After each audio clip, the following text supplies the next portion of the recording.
Do you recommend plant-based milks like oat, hemp, soy, coconut, almond, cashew, flax, etc.? Is there anything we need from dairy products? Oh my. Again, having been in the plant-based health food world for 40 plus years, the only plant milks was you'd go to one of these health food stores, which was just a small little wooden floored tiny little stores you walk in the shopping center, and there'd be a bag of powder that says soy milk on it, and you put a couple of tablespoons of powder into a quart of cold water and stir it up, and this dreadful white liquid would appear there. It was just tasteless and flat. We've come a long way, baby. And now you go to the refrigerator case at Trader Joe's, Whole Foods, you see it's amazing. And you mentioned the whole lineup there: oat milk, hemp milk, soy, rice, almond, coconut. Wonderful. I welcome them all. It's wonderful.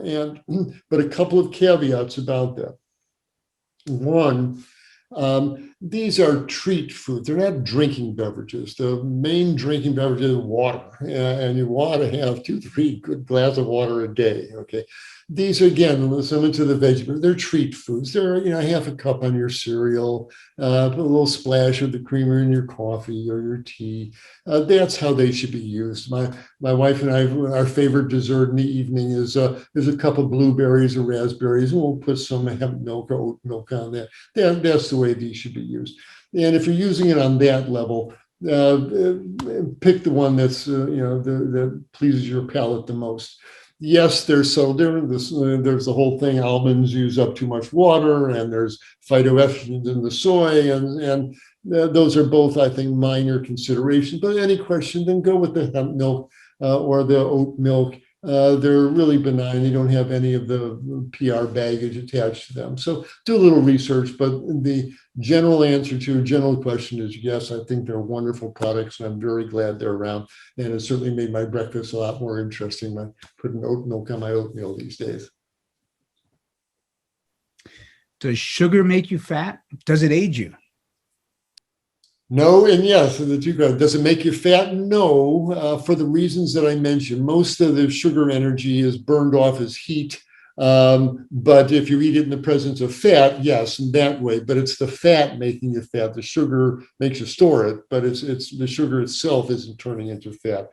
The only time sugar turns into fat is if you're eating lots of isolated high fructose corn syrup in a cola drink or in a candy bar, or whatever.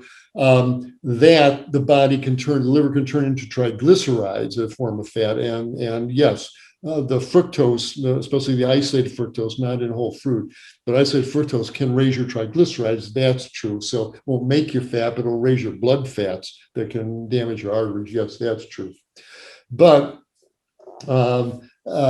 in general, the big problem with eating sugar is not that it makes you fat, but as you rightly said, it ages us. And again, a little chemistry here, but if you spill maple syrup on the table, everything gets sticky, right? Well, the same thing happens. You drink that cola, you eat that candy bar, the vegan muffin or vegan chocolate cake, whatever it is, and let me take one mini step back here. I love sweet things like everybody does, okay? And a teaspoon of maple syrup in your tea as a flavoring, that's no problem, okay? That's the way it should be used. It's a flavoring, these sweet syrups, etc. And in half teaspoon amounts, enjoy them. That's not a problem. The problem is eating sugar as a food. When you are eating a chunk of vegan chocolate cake, you're eating a hunk of sugar as food. When you're drinking a vegan cola, you're eating sugar as a food. It was never meant to be eaten as a food. And when you eat it in that amount, the dose makes the poison. It's certainly true here.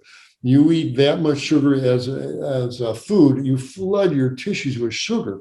Well, just like the maple syrup on the table, it sticks to everything. And the sugar molecules stick especially to proteins. You glycosylate your proteins. And your body heat oxidizes that sticky protein and forms these things called advanced glycation end products. Again, that's just the cooked, the oxidized sugars that's sticking to protein. Don't worry about the name advanced glycation end products. Remember the initials, AGE. It ages you. And that's the problem. This reaction, you make the proteins in your eye lens all glycosylated. That's the way to get cataracts in your eyes. You glycosylate the proteins in the elastic fibers of your skin. They break and your skin gets all wrinkly like an old suitcase. You run the glycosylation reaction on the inner lining of the arteries in your brain, opens the door to Alzheimer's disease. Eating sugar as a food ages us. That's the real problem, man. It was part of your question. So it won't make you fat per se, but it ages you, and joints get creaky, and skin gets wrinkled, and vision gets dim, and it spawns microbes in the gut that make your mood sour. It turns you into an old man or an old woman. So don't be eating sugar as a food. That's what fruits are for. Have a mango, have a few grapes. That's where to get your sweetness from. But don't be eating sugar as a food because it ages you. How do we make sure we get enough minerals from our foods? How do we make sure we're not missing any key ones? Minerals. Minerals come from the earth. Okay, we're talking about iron and cobalt and selenium, and these are minerals in the soil.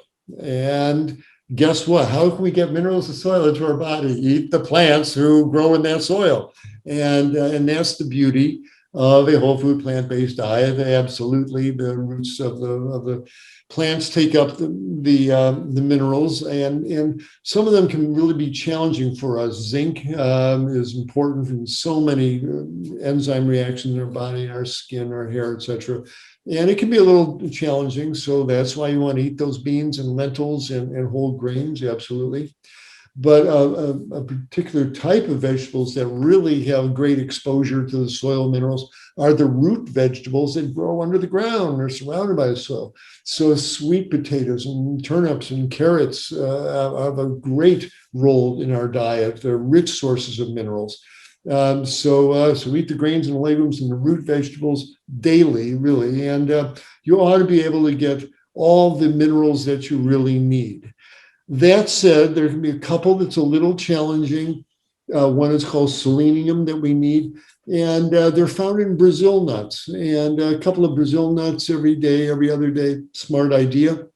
And another mineral is iodine for your thyroid gland. And if you're not eating fish, where most people get their iodine, where are you going to get it? There should be iodine in the soils, and that's where people have gotten it traditionally. But we've not been treating the soils very gently, and we've been pulling out all the vegetables with iodine, and we just put in these same chemical fertilizers with nitrogen, phosphorus, and potassium in it. And so we've been mining the soils and taking iodine out, and so the vegetables might be short of iodine. So for that reason, you need to make sure you get enough iodine in your diet. Two ways, if you want to do it completely naturally. There things in the sea have iodine, so you can get organic seaweeds. I like wakame from the green stuff in the Japanese restaurant, arame, and throw a gob onto your salad or into your soup a couple times a week. You'll get the iodine you need. Or you don't want to be eating a lot of salt in processed foods, but a little salt, a pinch, literally an eighth of a teaspoon on your veggies at the table is an appropriate way to take in a very mild, moderate amount of salt.